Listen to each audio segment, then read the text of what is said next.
가졌대요. 오로를 5개를 다 가지고 있었대요. 그런데 재밌는 게 오로에 5가지를 다 가지면 대귀상이래요. 엄청나게 귀한 상이랍니다. 그게 관상 얘기입니다. 네, 저는 잘 모르고. 그게 바로 상입니다. 지상도 있죠. 땅이나 그 산세에 나타난 상. 그것이 그 속에 사는 어떤 존재들의 운명, 미래를 결정한다. 천상도 있습니다. 하늘의 어떤 별의 운행이라든지 거기에 드러나는 기상. 다 상에 들어간다고 말할 수가 있겠죠. 명이라는 건 뭐냐?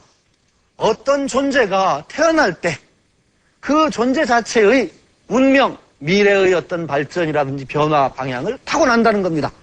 그게 대표적인 게 바로 사주입니다. 그리고 서양에서는 별자리 점도 바로 명에 들어가겠죠. 너는 무슨 별자리다. 사자좌다, 무슨 궁이다. 뭐 그게 서양 별점이 있습니다. 그것도 어떤 존재가 태어날 때 그 별로부터 어떤 운명을, 별과 연결된 운명을 가진다. 그러니까 이것도 그런 것들은 명예에 들어간다고 말할 수가 있겠죠. 마지막으로 남은 점이 바로 주역으로 치는 그 점입니다. 점의 특징은 무엇일까요? 그렇다면 상과 명은 우리가 대충 얘기했습니다. 상과 명. 여러분들은 믿는지 안 믿는지 좀 믿는다 안 믿는다를 일단 접어두고 이런 방법들이 있다는 걸 이해하셔야 주역의 점이 특징이 무엇인가를 우리가 알 수가 있어서 제가 말씀을 드리는 겁니다. 주역의 점이라는 건 상이라든지 명처럼 대체적인 평생의 운세라든가 행로 이것을 보는 것이 아니고 어떤 사태, 내가 결정을 내려야 될 필요가 있습니다. 이리로 갈지 저리로 갈지 갈림길에 봉착을 했습니다. 둘 중에 하나 선택을 해야 됩니다. 내가 선택을 할 필요가 있을 때 그때 점을 칩니다. 선택이 필요 없는 경우에는 점을 칠 필요가 없습니다. 오늘 뭐 점심 먹으면서 그 PD분들과 점심 먹으면서 뭐 오늘 강의가 어떨 것 같아요? 점 쳐보시죠. 점 되겠어요? 아니 제가 약속을 했는데 죽으나서나 강의를 해야 될 건데 점 쳐서 뭐합니까? 해야 되는 강의를. 그건 점의 대상이 안 됩니다. 대학 시험을 봤는데 떨어질까 붙을까? 그것도 결정할 일이 아니죠. 떨어질까 붙을까를 내가 결정하는 거예요? 내가 결정해서 행동해서 점 맞출 수 있는 거예요? 아니죠. 점 칠 필요가 없습니다. 점이라는 것은 내가 이성을 통해서 지능을 이용해서 얼마든 할 수 있는 한 생각을 해야 됩니다. 자, 이 문제를 내가 어떻게 뚫고 나갈 것인가, 어떤 쪽을 선택을 할 것인가를 생각을 해서 많이 생각을 하고 자문을 구해보기도 해도 그래도 결정이 어려운 2개의 선택지, 이거냐 저거냐 정도를 놓고 그때 점을 통해서 조언을 받는 겁니다. 이게 바로 점입니다. 대학 시험 얘기를 했지만은 대학에 붙을까 안 붙을까는 점이 안 될 것 같죠? 그런데 이건 점이 될 것 같습니다. 어떤 학생이 어떤 쪽을 하고 싶어, 전공을. 그런데 건대도 철학을 하고 싶어요, 말하자면. 그런데 건대도 철학과가 있고 한양대도 철학과가 있어. 그런데 어디를 갈지를 모르겠어. 다 조건을 비교해보니까 비슷비슷해. 에? 어디를 가면 좋으냐. 건대는 뭐 어쩌고 그런데 그래도 성태형이라는 사람이 있으니까 거기 가는 게 어떨까 뭐 이렇게 생각할 수 있는데 결정이 안 될 때 그때는 이건 점이 되겠죠. 여러 사람의 자문을 구해보기도 하고 그래도 안 될 때는 점을 쳐서 결정을 할 수가 있다는 겁니다. 이게 점입니다. 점은 그러니까 무조건 나 어떻게 살 것 같아요? 하고 점 치면은 점 안 됩니다. 그건 사주 봐야 되죠. 궁합은 뭘로 보는 거겠어요?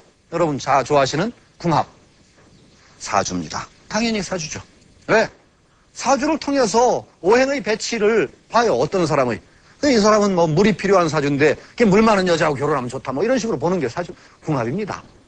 속궁합은 어떻게 보는지 저는 몰라요. 그런데 뭐 하여튼 그렇게. 바로 그래서 바로 역으로 치는 점이라는 것은 이 상과 명과 구별되는 점입니다. 내가 어떤 행동을 해야 됩니다.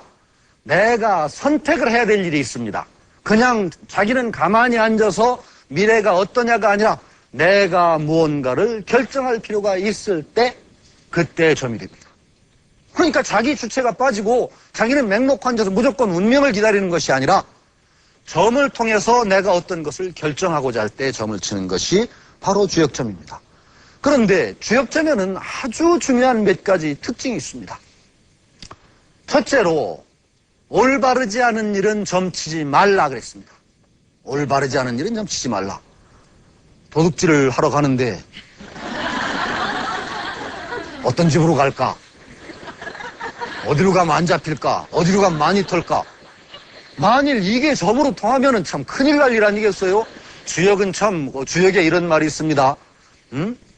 적연부동 가미수통천하지고라고. 가만 전혀 움직이지 않다가 그 감흥을 하면 천하의 일에 통한다라고 주역의 점을 찬양하고 있어요.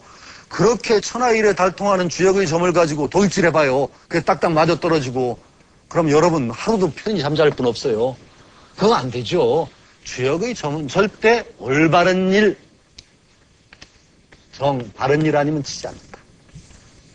두 번째, 자기 의지를 점치지는 않는다는 겁니다. 내가 이걸 내가 해야 되고 하고 싶은데 그걸 점치지는 않아요. 하고 싶으면 해야죠. 해야 되면 해야 되고. 일이 옳으냐 그르냐 기라냐 흉하다를 치는 거지 내가 하고 싶으냐 안 하고 싶으냐를 점칠 수는 없어요.